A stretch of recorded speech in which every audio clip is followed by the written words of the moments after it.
Good day, everyone. I welcome you to the class once again. Today, the topic before us is formal letter. Formal letter. I want you to get settled, get your writing materials, and stay in a quiet place and get ready for the learning. Okay?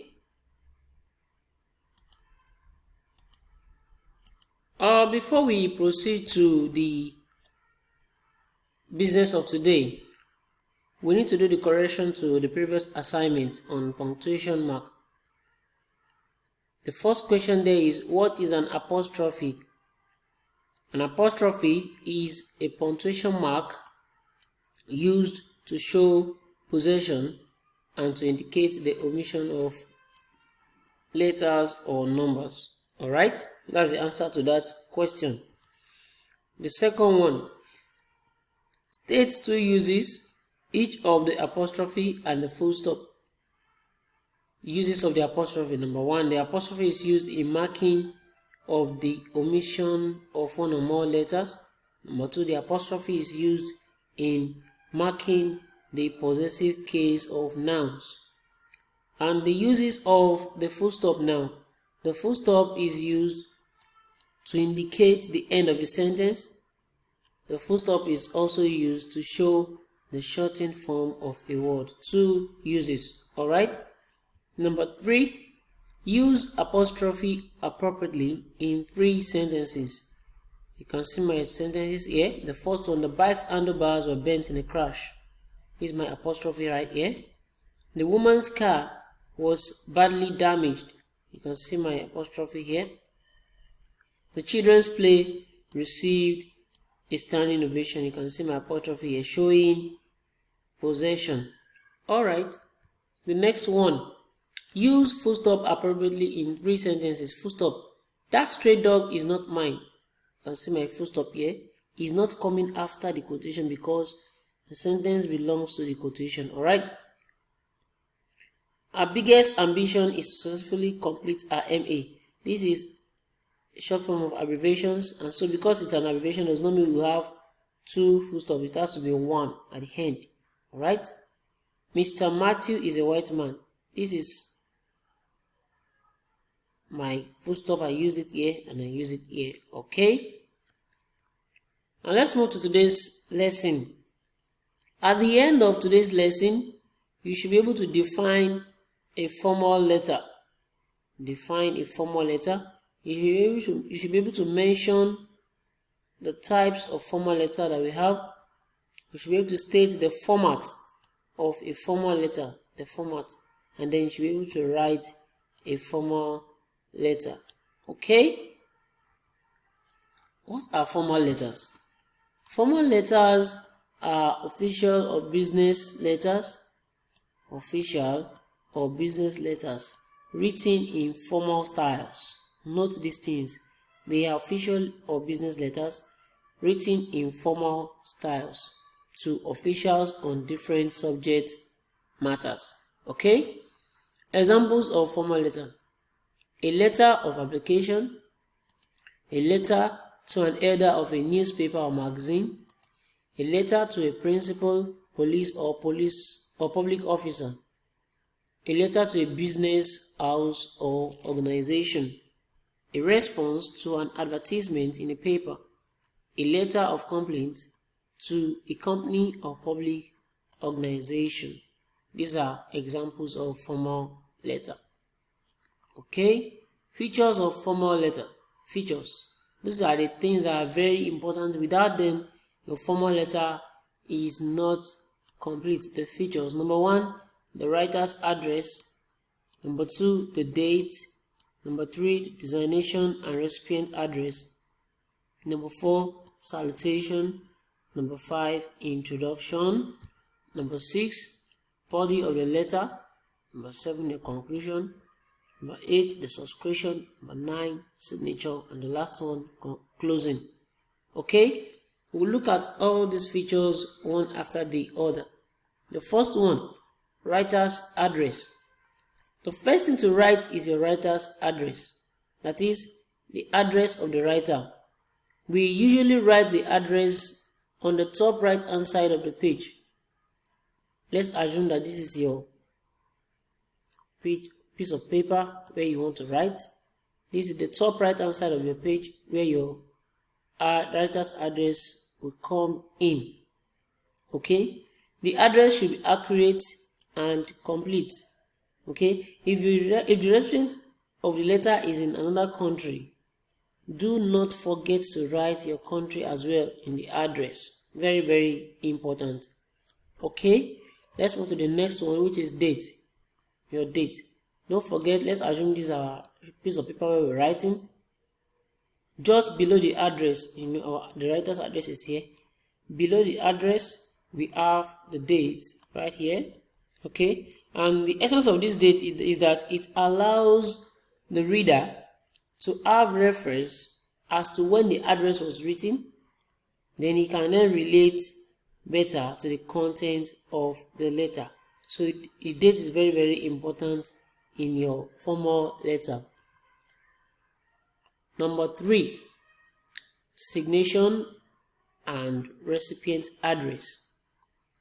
We write out the office that your recipient occupy. Let's use this as an example again. This is our piece of paper. After having our address right here, we have, let's say this is the writer's address and then the date. Then you come to the recipient address, which will come right here. Okay, now under this place, before your full for the right address of the recipient, the first thing that will come in is the recipient's office, the office they occupy. Take for example, you're writing to the chairman or you're writing to the minister. So this is the office, the chairman will be written here. Okay, and then followed by the address. All right, then the salutation. After the recipient address, it's followed by the salutation. Dear sir or dear madam. It is written like this as the case may be. So watch out for this. Capital D, capital S, capital D, capital M, as the case may be. Alright, introduction. The introductory paragraph must be formal and direct to the point. The introductory paragraph must be what? Formal and direct to the point. Do not greet. There is no need for greeting. Good morning, how are you? How is family? All those things are not necessary, not important, not needed in a formal letter. Okay? The body of the letter. The body of the letter must be carefully structured in paragraphs. In paragraphs. Very, very important. In paragraphs. Note this. With the points in each paragraph well developed and in formal language. So each point in each paragraph, have them well developed and written in a formal language. Then number 7, the conclusion. In the conclusive paragraph, sum up the reason for writing the letter. The reason, sum it up, that is, summarize the letter. Then after that, you end it. Do not send regards. I repeat, do not send regards. There's nothing like my regards to your office members, my regards to your cabinet members. Is not needed at all. It's not needed. Do not send regard. Number 8, subscription. The recommended subscription for formal letter is yours faithfully, and end it with a comma. After yours faithfully, there must be a comma. Okay? Now, there must be no apostrophe before or after your S in yours faithfully. Look at it the way that it is being written here. Yours faithfully. Some people will write it like this. Yours. They will not put apostrophe. Yours faithfully. It's very, very wrong. Do not write apostrophe. Apostrophe is not needed. It must be written like this. And note this. Capital Y, small letter F. Very, very important. We'll note that when we get back to the sample of a formal letter. Number 9, closing and signature. Writer's full name should be written after the closing. After your yours faithfully, your full name, your first name and other names, then you end it with a full stop. Very, very important. Signature comes under the name. Okay? Writing a formal letter. When writing a formal letter, it is a good idea to arrange your ideas fairly and clearly. Fairly and what? And clearly. So make sure your ideas are well arranged. And how do you do that? There are some things you need to understand when writing a formal letter. Bear in mind what I call APS when writing a formal letter. APS. What does APS mean? APS stands for audience, purpose, and style. Your audience, your purpose, and the style of writing. Okay? When you take APS into consideration, it will affect the way you write your letter. Yes, it will affect the way you write your letter. Let's look at it. The first one under APS, your audience. Who are you writing the letter to? The person you are writing the letter to is your audience. In this case, you are writing an official letter. Your relationship with the receiver of the letter has no direct impact on how you write.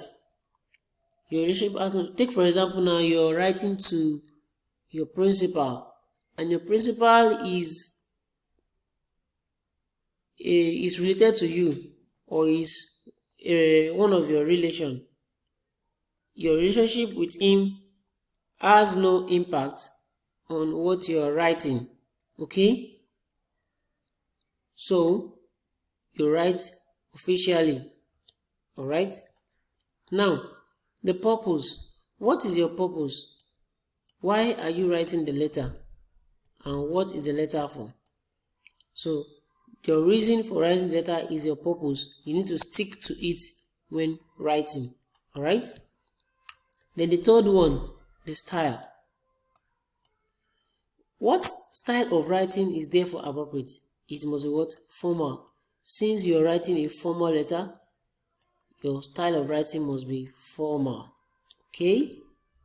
Note, casual language and short forms like isn't, won't, it, have, they are not allowed. Instead, you write them in full.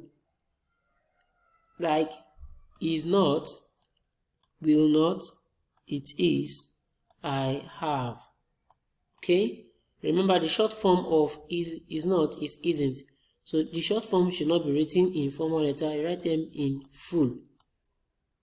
Okay? So you note out those things. Then the title of the formal letter, very important. The title of the formal letter can be structured in two ways. Number one, capitalization of the first letters of content words only. Content words only. You capitalize the first letters and then underline the title. These two things, you need to note them out. When we get to the sample of the formal letter, you will see the difference there. So that's number one. And the second way you can do it again, all the letters should be capitalized without the need to underline. And when you capitalize all the letters, you don't need to underline. When we get to the sample, we will see what I mean by this. Now, the format of a formal letter. The format, your address of the sender, the date, the name of the addressee, the address of the addressee, the salutation, the subject, the introduction, the body, the conclusion, and the sender's name. Alright, this is a sample formal letter. Yes, you can see the writer's address here. Okay, this is the writer's address right here. And you can note, I want you to note some things here. Look at this punctuation, comma after this, there's a comma here as well, and there's a full stop here. There's a full stop here, and there's a comma here. These punctuations are very, very important. So make sure when you're writing your own, you punctuate them well. You can see here also on the recipient's address, we have comma, comma, comma, and then we have full stop here.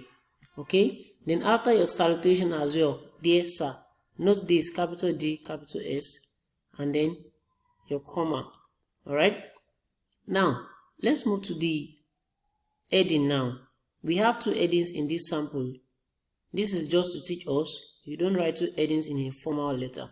So while we write this in two, look at this. This one is in full capital letter.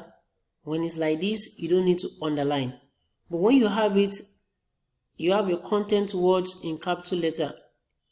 The content words in capital letter. This KPR is the name of the company. Alright? And so when you write your heading like this, it should be well underlined. Alright? It should be underlined. Okay. Now you can see the body of the letter. We are glad to announce the grand opening of a new branch of our company in QPR Colony, Ibadan on December 5, 2019. As a respected client, we are extremely delighted to inform you that this branch is also fully efficient. It offers various solutions to your problems and anything that you would ask for. We are dedicated to providing you with the best service that you deserve. We would be very happy to have you as our guest in our branch and encourage you to find more of our products. Looking forward to your visit to our new branch.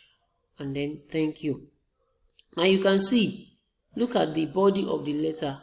They are well in paragraphs. Each point is well developed in each paragraph. And look at the paragraph. They are well indented, okay, and well arranged. So when you're writing your own, make sure you follow the same pattern. Now to the subscription, yours faithfully. Note this, capital Y, small f, and then after the yours, there's nothing like apostrophe. Okay, then your comma should be very, very important. It's very important here. Then your signature followed by your full name. Okay. You might want to study further on formal letter. Look at these references. You can check the new concept English. Check more on formal letter there. And there's a link here. You click on it, you see. If you click on the link, it will come up and lead you directly to the website. If you cannot click on it, then you can copy it out, type it in your web browser, and then you can see more. We also have a video on YouTube here on formal letter. You copy out the link into your web address, and then it will lead you directly to the video. You can watch there and learn more. Alright, we have come to the end of today's class. This assignment for you is to study the example of the sample formal letter given. There is a sample formal letter given here. Study this sample formal letter, okay, and you need to state the features of a formal letter. The features of a formal letter. These are the things you state out from the sampled formal letter. You submit your answers to this email, and make sure that when you are writing out the email, there is no mistake, to ensure that your answers will reach me. Alright? Thank you for being part of this class. Enjoy the rest of your day.